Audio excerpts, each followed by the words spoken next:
Yeah. the other phone. Get a newspaper tomorrow. Get a bunch of them. Calls right now. One of the things that we have seen with Bin Laden in the last 3 years, Brett, as you know from our reporting, is that though he's been diminished by the Predator drone campaign, he's remained very focused on attacking Western targets and specifically American targets. And the question is going to be, what will happen within a battle for succession within the al-Qaeda movement? And the reason I say that's important is because the former CIA director, Michael Hayden, told me that he thought that could be critical to the organization because it's never had to face a battle for leadership or succession in the past. And he thought that that battle could be very destructive or corrosive, almost like a cancer within the network in terms of its ability to continue to hold together. But again, what I would emphasize this evening is that we had a series of calls on Capitol Hill to inform people about the death of Bin Laden.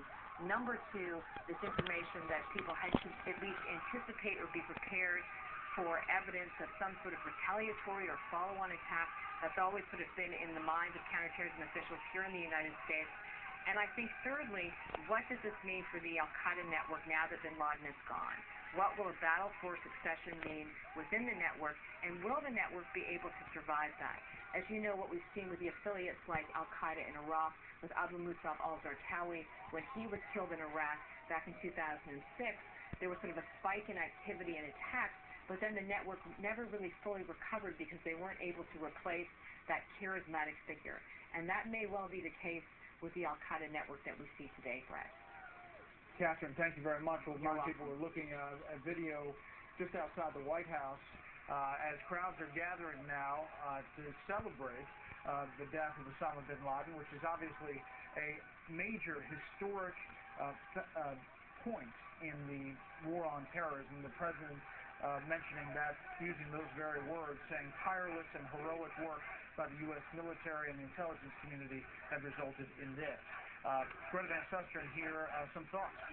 First of all, I think we have to give a lot of credit to President Obama, because imagine if he'd gotten this one wrong. This would have been an attack inside Pakistan. So, our hats goes off to the level, and also our military for the level of intelligence. They got this one right. Getting it wrong would have been almost catastrophic. Secondly, what's up with Pakistan? If it's as Jennifer says, that it's in this military headquarters town, and we're working with the Pakistani military, you know that they had to have known this beforehand, and they just weren't telling us. Yeah. General, that's the sensitivity. As we, you want to listen in to the scene outside the White House? Okay.